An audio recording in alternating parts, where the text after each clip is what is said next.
Bom dia a todos, hoje dia 10 de março de 2021, mais uma vez eu aqui no canal Diário do Soldado da Amazônia, divulgando mais algumas histórias de alguns ex-militares que serviram na Amazônia e foram para outros locais do Brasil, alguns que se encontram na Amazônia e outros que a gente vamos nos reencontramos. Agradeço a todos que assistem o canal, dando seu like, e é muito importante eu estar passando essa informação para todos vocês. São aqueles fatos que só nós mesmos sabemos, nós lembramos, que eram as histórias do passado, momentos que nós passamos, E eu fiz por bem fazer isso aí para poder fazer a aproximação de tantos amigos que no passado ficaram junto comigo na Amazônia, fizeram suas contribuições e missões, e com o passar do tempo nós voltamos para os seios de nossas famílias, para os nossos estados, outros continuaram na Amazônia, e hoje, para o bem de todos, todos aqueles militares servindo na Amazônia, estamos com a presença ilustre de um camarada dos anos 80. Estou aqui com um camarada paraquedista dos anos 80, que também, como a mim, foi parar na nossa Amazônia brasileira. Seja bem-vindo, Marcelo Teixeira. Teixeira na Brigada, Marcelo na Amazônia. O canal é todo seu. É isso aí. Muito bom estar participando desse canal aí do meu amigo Edson.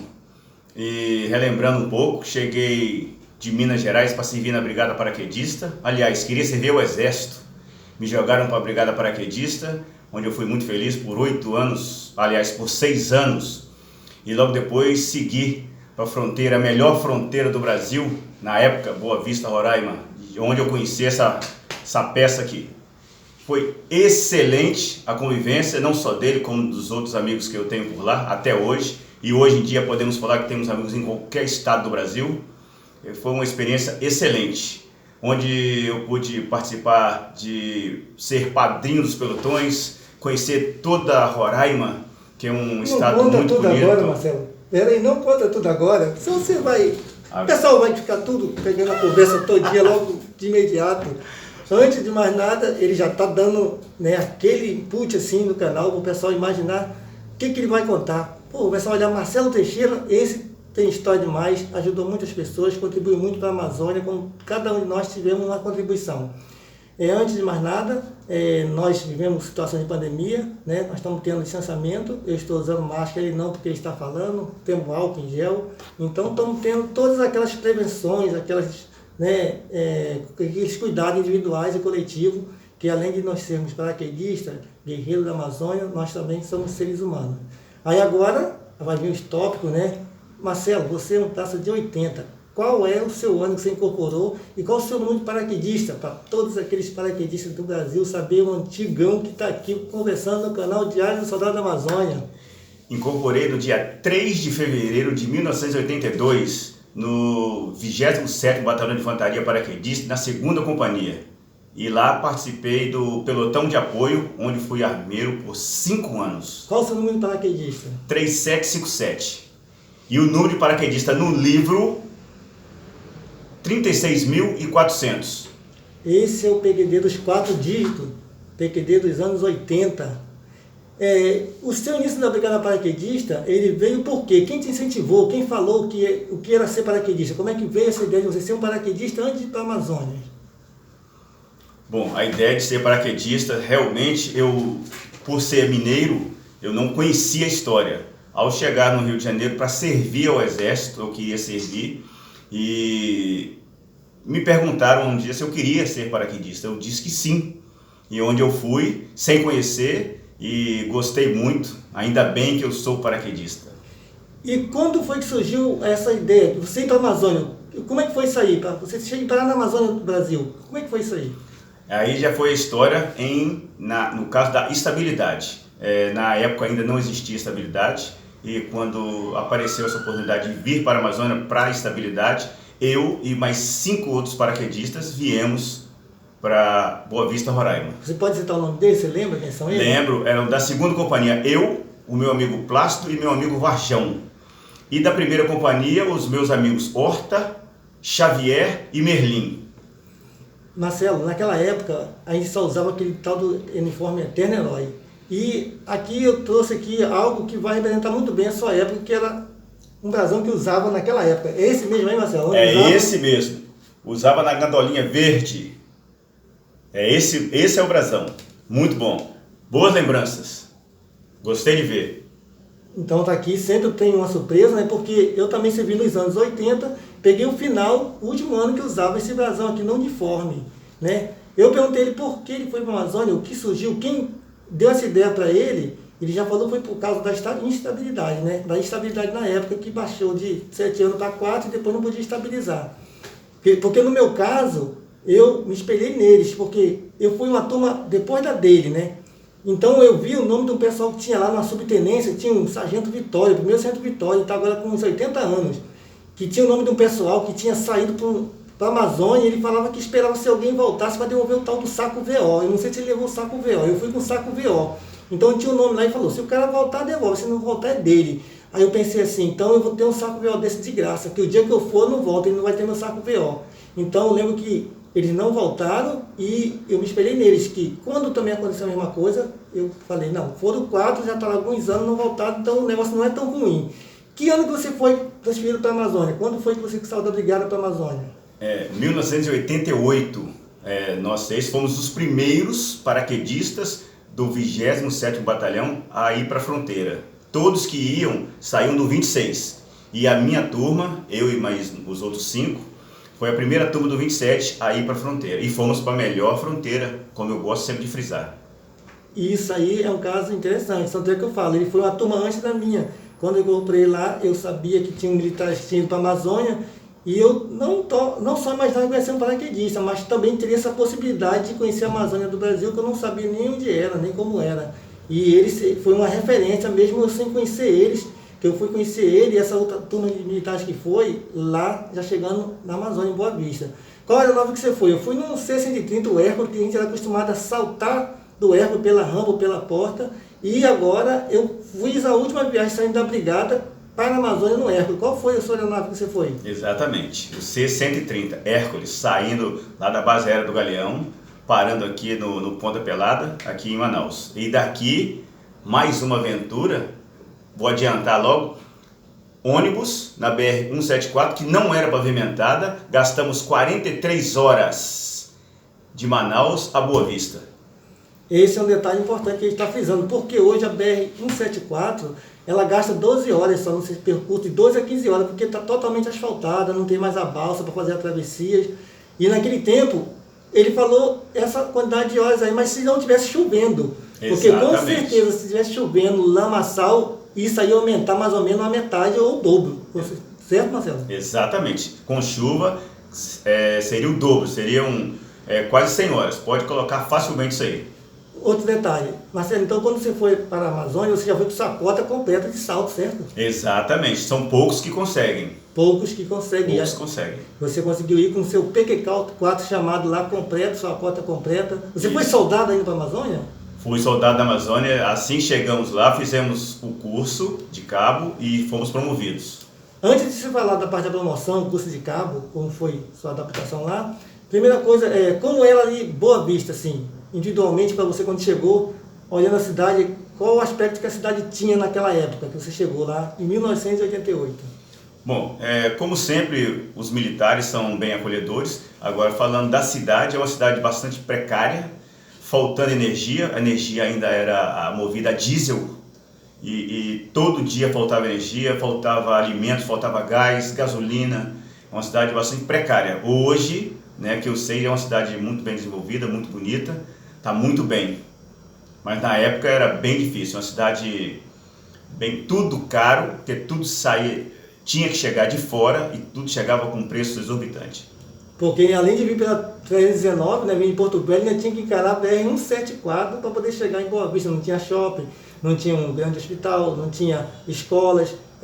A infraestrutura nessa parte de apoio, né, individual para as pessoas comprarem comércio, e quem ia com a família, principalmente, era difícil. No nosso caso, nós fomos tem um detalhe, né, que nós fomos por interesse próprio, né, no meu caso, só com saco VO, e ali se o militar chegasse e ele não se adaptasse, que a gente não fala não resistir, não aguentar, que cada um tem um limite no seu corpo, mas a adaptação da Amazônia, ela é mais complicada do que qualquer situação. Independente de você ser forte, se ter vários cursos ou não, é a adaptação do seu organismo, do seu corpo, a distância da família, com a região amazônica, que quem nasce na região amazônica ele já tem uma capacidade individual, né, de resistência muito maior do que qualquer pessoa que vem de um outro estado do Brasil. E você vai ter que se adaptar. Então muitos militares, como no meu tempo, dos que foram comigo, muitos voltaram, não porque eles não queriam ficar, porque não se adaptaram. O problema família que ficou para trás, o clima, a região. Então eles retornaram para suas famílias. Estão muito bem hoje em dia, inclusive. Eu resisti, mas com dificuldade, sofri muito, né? Passei por muitas adversidades. Então, o Marcelo falou aí, a gente chegava lá por endereço próprio, se caso nós tivéssemos que voltar, nós só íamos ter somente um embarque em uma aeronave da Força Aérea e voltar sem direito a nada, sem ter um ônibus de custo, nada, porque nós fomos voluntários, porque quando nós fomos para a Amazônia, perguntaram, você é voluntário a servir na Amazônia para continuar as Forças Armadas? A gente falava sim, então todos nós, ninguém foi obrigado. Fomos por interesse próprio, fomos voluntários a servir na Amazônia. Então agora, já que já estão sabendo como foi essa sequência de saída da brigada para chegar na Amazônia, quase idêntica à minha situação, vamos agora saber uma outra parte desse tópico. E aqui continuando, vamos lá. Agora, as suas funções, Marcelo, desde que você chegou lá, como é que foi sua trajetória até você sair daquela região da Amazônia, voltando para outro local que você foi? Como é que foi essa trajetória? Bom, é o seguinte, eu cheguei em Boa Vista, em 88, como disse, chegamos, né? E dali nos reconduziram para o 4º pelotão. Na época não era nem 4º pelotão ainda, era um destacamento de Surucucu, porque ainda não estava pronto o pelotão ainda. Sim. Então ficamos por lá por um ano na reconstrução do pelotão, na construção do pelotão, que ficou muito bom. Nem pista tinha, ainda era de chão batido para a pousada do Búfalo. E de lá esse ano foi uma experiência excelente. Depois retornei a Boa Vista. Esse pelotão de Surucucu, ele é o quê? Um pelotão de selva ou é de lavrada? Que existe lá também isso, né? Sim, é um pelotão de selva. E 1 hora de voo. Não tem estrada, não tem rio que chegue. Só se chega voando. Então é 1 hora de Boa Vista para lá. Então esse foi seu primeiro impacto. Você chegou, já pegaram você e falaram, você vai para tal pelotão, e já te direcionaram para esse pelotão. Então você foi pioneiro nesse pelotão. Praticamente sim. Antes da minha turma, que estava por lá, só uma outra turma que iniciou a construção do PEF esteve presente. Eu sou a 2ª turma, que não era pelotão. Como eu disse, era um destacamento.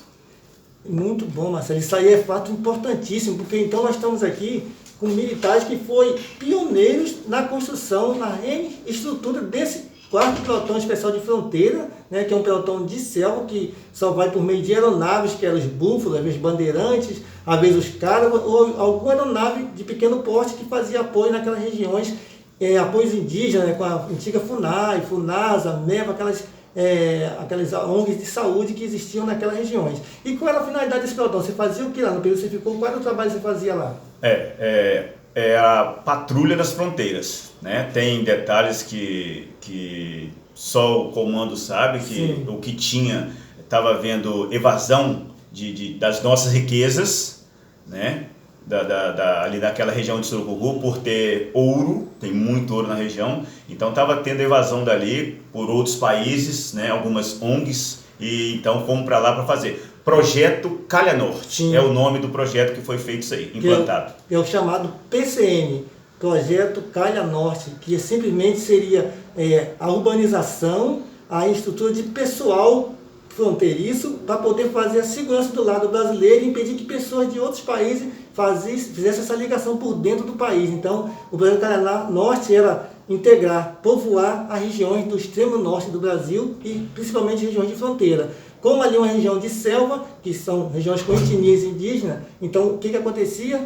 Ficava um pelotão de militares ali, que estava sendo estruturado na época que ele chegou, foi pioneiro, e manter a segurança, a integração com a vida, o combate e o trabalho. Após esse pelotão, qual foi o outro local que você foi designado? Como é que foi essa trajetória? Foi para onde? Bom, aí dali de Surucucu, voltei à sede e fiquei por ali e fui ser essa questão de padrinho de pelotão. Que padrinho é aquela questão que tudo que as pessoas, os militares, junto com suas esposas, que ficam nos pelotões destacados, tanto de selva quanto de lavrado, precisam, o padrinho tem que adquirir comprar e enviar para aquelas famílias. Nesse tempo aí, o batalhão, já era esse batalhão grande que tem em Boa Vista, chamado 7º Bis, ou tinha outro nome, outra denominação na época? Não, na época era CFR Bis. Não. Segundo BF. Segundo BF. Segundo Batalhão Especial de Fronteira. Aí, em 92, foi passado para 7º Bis. 7º Bis. E você falando que foi para o pelotão, existe uma companhia que é chamada CEF, né? Que chamava DEF, era CEF, passou a ser DEF, que era Companhia de Elementos de Fronteira, né? Isso. E depois passou a ser Divisão de Elementos de Fronteira. Nós, assim, eu, Marcelo, ele muito antes do que eu, pegamos todas essas estruturação, né, que foi feita, que era um nome, passou para outro, foram se adaptando até chegar a uma formação ideal para ser até o dia de hoje, que talvez nós não sabemos se é o mesmo nome ou mudou o nome. E eu lembro quando eu cheguei lá, eu fui para uma companhia chamada Companhia Fuzileira de Selva. Você chegou a conhecer essa companhia? Conheci a primeira Companhia Fuzileira de Selva, conheci sim, mas não participei dela, eu fui direto para a CEF, né, e depois se transformou em DEF. E já foi diferente da minha situação, eu fui para a primeira companhia, cumpri diversas missões ali, né, na sede, na cidade, e depois fui para essa CEF, que ainda tinha CEF, e depois passei para ser da DEF, aí comecei a povoar os PEF. Nesse seu retorno para a sede, que você falou que foi para o segundo BF, né? Aí você passou a ser o padrinho do pelotão, que nós entendemos um padrinho, né? Assim, alguém tem um afilhado, né, que batiza e tal. Na situação das Forças Armadas, Exército Brasileiro, Fronteira, o que dizer esse padrinho? Qual é a função dele? A finalidade dele é o que ele faz? Qual é a responsabilidade? Isso, como eu falei, a gente o padrinho tomava conta não só do pelotão, mas também de todos os seus componentes. Então, muitas das vezes a gente ficava inclusive com um cartão de banco de alguma das famílias, de alguns militares, e para fazer as compras que eles precisavam, as compras particulares, e a questão do pelotão em mandar todo o suprimento que eles estavam precisando no momento. Tinha que deixar o tempo todo abastecido o pelotão, porque caso a aeronave não viesse, ou por motivo de chuva, ou alguma outra coisa qualquer, não fosse, ele teria um mantimento para 3 ou 4 meses. E aqueles embarques que chegavam nas aeronaves, assim, chegou um militar transferido, trouxe alguns móveis, trouxe família, você tinha essa responsabilidade também de fazer isso aí, coordenar e fazer esses embarques, poder esses aviões levar essas pessoas? Sim, tinha a responsabilidade, sim, e também essa parte do companheirismo. A gente fazia também por gostar e para ajudar o companheiro que estivesse chegando na Amazônia. E qual é essa burocracia que era feita? O que você fazia nessa parte de embarcar uma pessoa? Chegava eu lá, queria chegar, eu ia passar no concurso. Como é que eu ia embarcar com minha família na nave dessa? Isso, aí tinha o manifesto de voo que a gente fazia o manifesto de carga, né, e colocava o pessoal para embarcar, devido à sua prioridade. A gente via a prioridade de cada um e já colocava lá. Principalmente se tratando de família, a gente fazia um esforço bem grande para se colocar. O material pode ir depois, mas a família a gente não queria que se separasse. Marcelo, no meu tempo aconteceu, e eu não sei na sua época, acontecia até com mais frequência. Uma aeronave estava chegando a meia hora do pelotão e o tempo fechava, ou dava uma pane e a aeronave fazia o seguinte, só fazia o contato terra-avião, que a gente era responsável por isso, passava as coordenadas do tempo, aí falava, não, o tempo está fechado a meia hora aqui do pelotão, vou ter que voltar. E voltava com a carga, com o pessoal para a sede e tinha que desembarcar essa aeronave, o material, porque ela não podia ficar em solo, dormir com peso, né, dentro da aeronave, e tinha que fazer outro trabalho, desembarcar e saber se no mesmo dia abrir o tempo novamente ou um outro dia. E acontecia isso aí com você? Qual era esse transtorno que causava para você como o responsável por isso aí? Sempre acontecia. As condições climáticas de Boa Vista na época da chuva é adversa, e nós já fizemos isso por várias vezes. O avião já sobrevoou Surucucu por 4 vezes, 4 voltas, e não abriu o tempo, teve que retornar a Boa Vista, descarregar todo o material na faixa de 4.000 quilos, descarregava e já deixava pronto para carregar no dia seguinte pela manhã bem cedo para retornar ao pelotão e para ele poder aterrissar. Por que isso? O pelotão já estava precisando do material, então todo dia a gente tentava 2, 3, 4 dias até que conseguisse levar esse material para o pelotão. Aquela situação dos geradores, que os pelotões eles não tinham energia própria, assim, vindo da cidade, tinha que ser algo individual, que era um gerador individual do pelotão, do exército, que tinha que usar combustível. E como era essa questão de mandar combustível, Marcelo, aeronaves? Explica isso aí. Isso, a questão do combustível já era um pouco mais complicado, tendo em vista que não se pode carregar o combustível junto com o pessoal, né? Então, a pernada que a gente chama, perna que o avião vai de Boa Vista para o pelotão, tinha que ser somente o combustível. Então era bem dificultoso, era um trabalho muito árduo, bem pesado inclusive, mas a gente conseguia, junto com o pessoal da FAB, é claro, eles nos ajudavam muito também isso aí. E outra situação, lá em cima as casas, os PNR tinha o fogão, a botija de gás. E como era levado essas botijas com gás de cozinha, Marcelo? Isso aqui que é o negócio. Bom, essa parte nunca se foi permitido que conduzisse botijão de gás em aeronave. Tendo em vista a pressão, poderia dar algum problema na válvula explodir, ela sacar, né? Poderia explodir. Então, mas mesmo assim, devido, como eu disse, as famílias que estavam lá, muitas vezes as pessoas não conseguiam ligar o fogão a lenha, né? Então, o que a gente fez? Tinha que mandar. Então, colocava ali alguma coisa no saco VO e escondidamente mandava os bujões de gás lá pro amigo.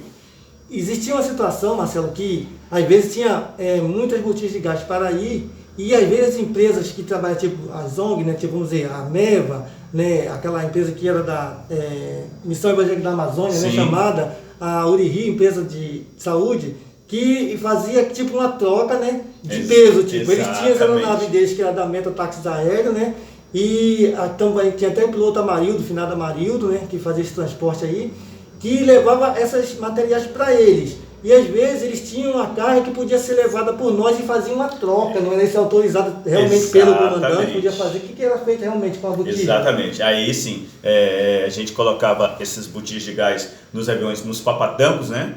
Aqueles monomotor ou até mesmo bimotor da FUNAI, e eles por ter madeiras de 5, 6 metros e não caberia naquela, então a gente fazia esse transporte. Eles levavam um material pequeno e nós levávamos esse material grande para eles, lá para Surucucu no caso. Não só Surucucu, outros pelotões também, a mesma coisa.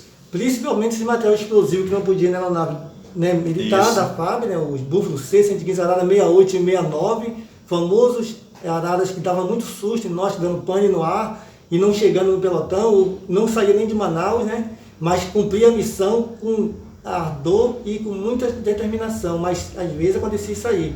Então existia esse desenrolar de carga, de trocar com a aeronave particular. E outra situação, Marcelo, existia uma situação do militar, ficava no pelotão, não sei se ficou muito tempo lá, e um tal do arejamento que para poder ir na cidade chamava respirar, ver a cidade, ver o dinheiro que saiu, como era o dinheiro, como é que era isso aí? Arejamento, o meu primeiro arejamento, inclusive, eu passei mais de 4 meses para o primeiro alojamento, tendo em vista, não tinha ninguém para subir no meu lugar, no nosso lugar, foi eu e meu amigo Plácido.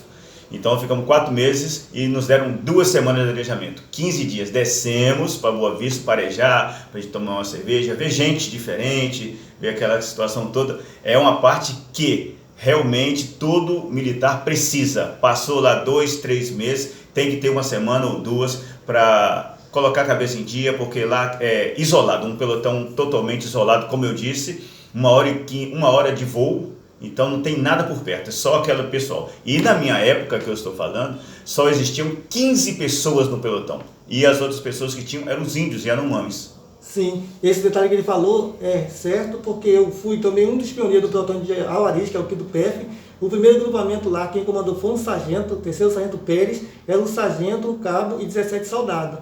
E eu cheguei a ficar lá com efetivo de 25 militares no máximo. E aí foi quando chegou os primeiros comandantes oficiais, né? Tenente Omac, o capitão Testoni serviu lá também, o capitão Colombo, como os outros, né? Peixoto dos Santos, já são todos coronéis, outros já foram até para a reserva. E nós ficávamos lá, ia com o intuito de ficar, vai ficar 1 ano. Eu fiquei 4 anos.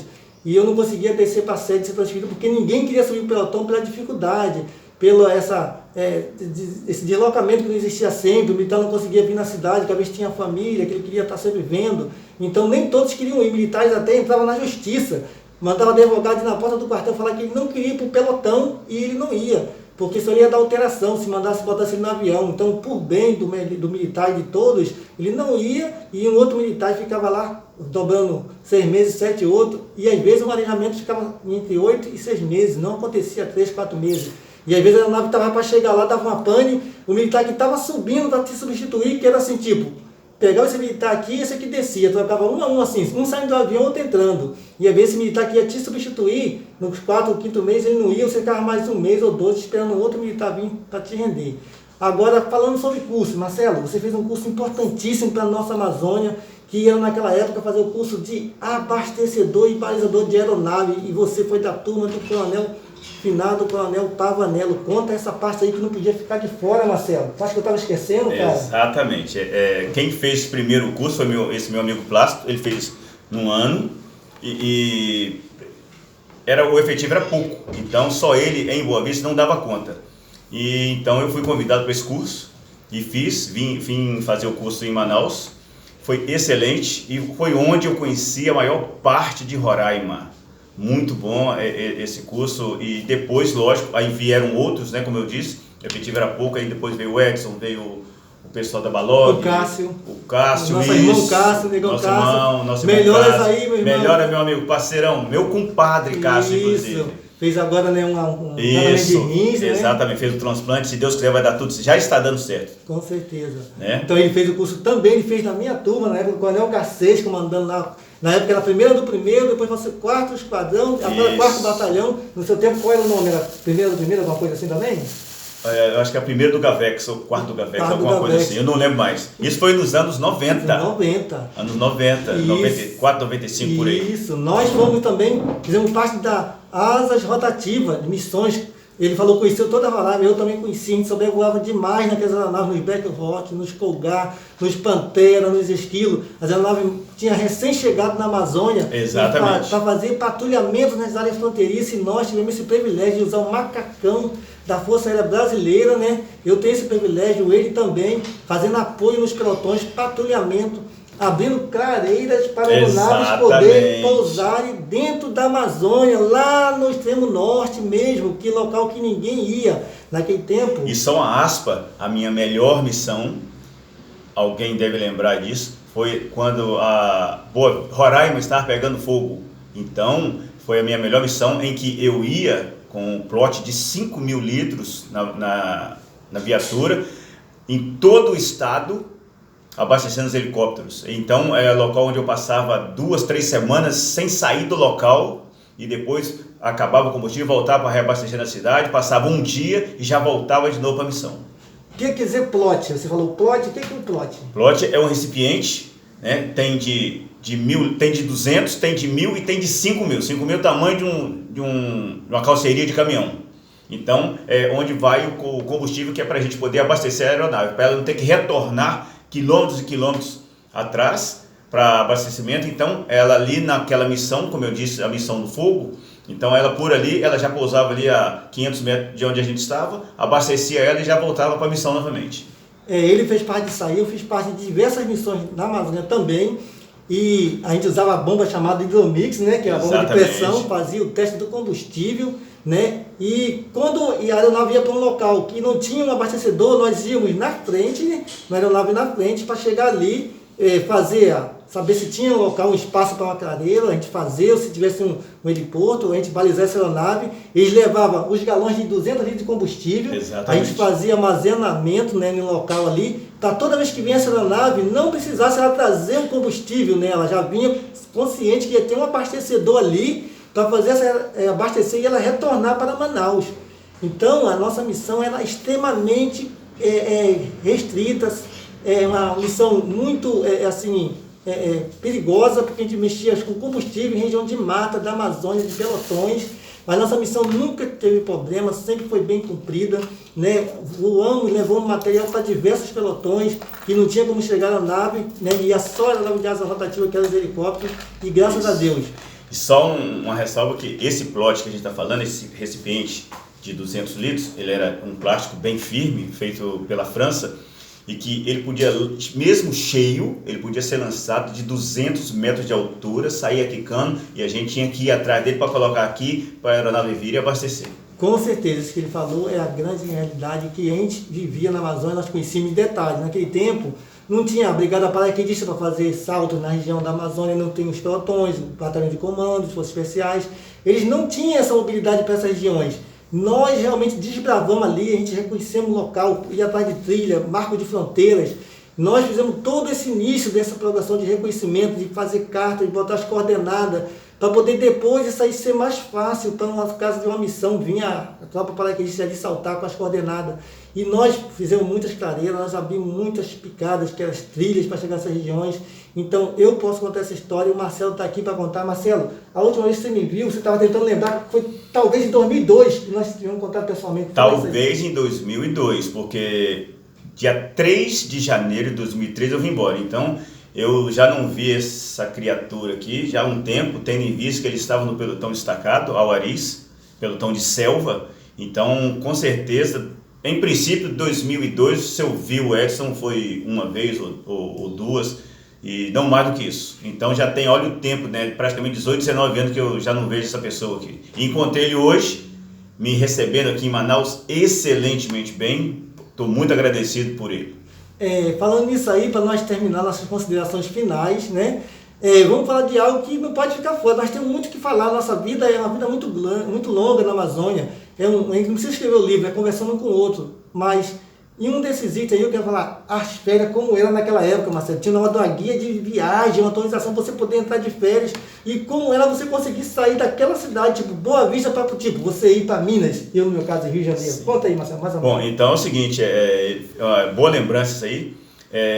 Devido preço de aeronave ser muito caro, avião saindo de Boa Vista era muito caro, da época do garimpo, então tudo era caro. A estrada de Boa Vista para Manaus também era muito precária, não era pavimentada, então naquela época se ganhava as férias, 30 dias e mais 15 dias de deslocamento, então eram 7 dias para ir e 8 para voltar, para você poder tirar seus 30 dias de férias, seja lá onde você for, o Rio, no caso do Edson, Rio de Janeiro, no meu caso em Minas. Então ainda tinha isso. E na época podia se acumular dispensa. Então você pegava uma dispensa qualquer, não, joga para minhas férias. E joga para minhas férias. Então eu, na época em 89, quando eu fui me casar, eu tirei 62 dias de férias devido às minhas dispensas, com núpcias, instalação, aquele negócio todo. Então deu 62 dias. Na época era muito bom. Hoje eu não sei como é que está mais. Já estou na reserva, vai fazer 12 anos. E um detalhe disso aí que ele falou, né? Tudo era muito difícil. Hoje em dia eu sei que o pelotão está com muita flexibilidade, tem telefone, internet e tal. Nosso tempo não tinha nada disso. O rádio mal funcionava para fazer o contato de emergência com a sede ou com a brigada, que nem tinha brigada. A brigada foi para lá, você mesmo ter a sede em 2004, em 94. Antes não tinha nada, era só o mato ali no lugar da brigada. Então era nós que resolvíamos tudo. Era nós que éramos os guardiões ali em cima, daquele extremo norte dos pelotões da Amazônia. Nós, soldados e cabos que ali chegaram e conviveram e passaram todas essas dificuldades. Marcelo, para não tomar mais seu tempo, você está com uma viagem que você viajou, está com 2 dias viajando, chegou hoje meia-noite, 2 horas da manhã, né? E agora são mais ou menos aqui umas 10 horas, você está tendo